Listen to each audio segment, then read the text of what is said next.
m'appelle Laurence. Moi, c'est Catherine.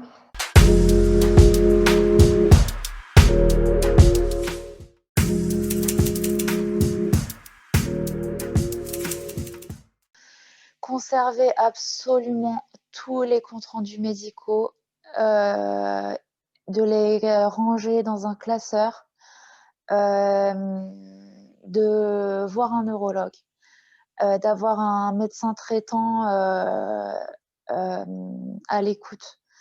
Je lui conseillerais, s'il était impacté par cette maladie précisément, d'aller voir un neuropsychologue parce qu'il éclaire sur énormément de choses avec des compétences et des explications techniques et il apporte vraiment beaucoup de réponses et voilà.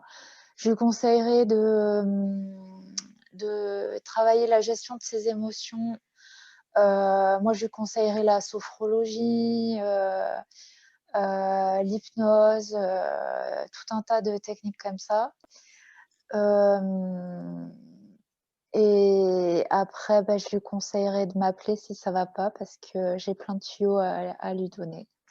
D'être vraiment bien suivi médicalement, d'avoir affaire à des personnes, je ne vais pas dire qu'ils connaissent la maladie, mais qui sont spécialisés dans la maladie. Parce qu'il y en a qui connaissent, mais qui ne sont pas au fait des traitements vraiment complètement, des possibilités qu'ils peuvent donner en plus de la toxine botulique, parce que mon ophtalmo-injecteur connaît la maladie, mais ne connaît que le traitement à la toxine. Donc voilà, c'est bien, c'est très très bien. Mais je pense qu'un suivi, je pense que Laurence ne me contredira pas, un suivi pluridisciplinaire de toute façon. Il n'y a pas un médecin qui peut, il en faut 2, 3, enfin, je pense, je sais qu'il y a des personnes qui ont affaire à des kinés. Alors, je ne sais pas exactement ce qu'ils font, comment, etc., mais ça les soulage vraiment. Donc voilà quoi. Donc oui, d'avoir vraiment un bon suivi médical,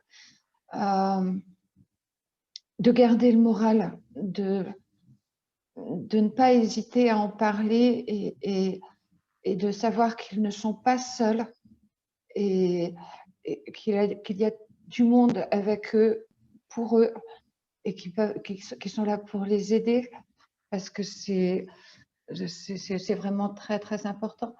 Et moi, je leur conseillerais d'en parler autour d'eux, de ne pas avoir peur d'en parler et de ne pas essayer de le cacher. Parce qu'en fait, plus on se renferme et plus on essaye de le cacher, pire c'est au final, parce qu'on se met mal à l'intérieur de soi.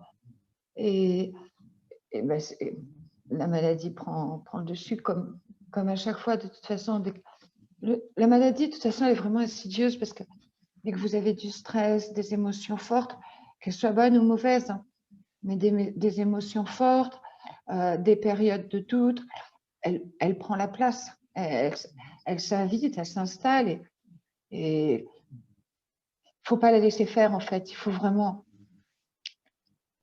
se battre contre cette maladie.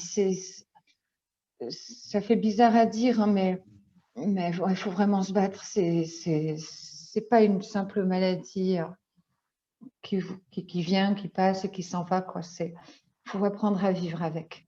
Donc oui, ne pas hésiter à en parler, ne pas hésiter à contacter des personnes qui l'ont, qui le gèrent, comme dit Laurence, hein, prendre le téléphone et nous appeler. Enfin, toutes ces personnes-là, on est là pour s'entraider. C'est ce qui est le plus important. Il faut être fort et il faut être courageux et il faut surtout être très, très patient parce que les rendez-vous médicaux, ils sont longs à avoir, ils sont très espacés. Donc il faut de la patience quoi qu'il en soit et il faut surtout pas culpabiliser. Ça, c'est fondamental aussi.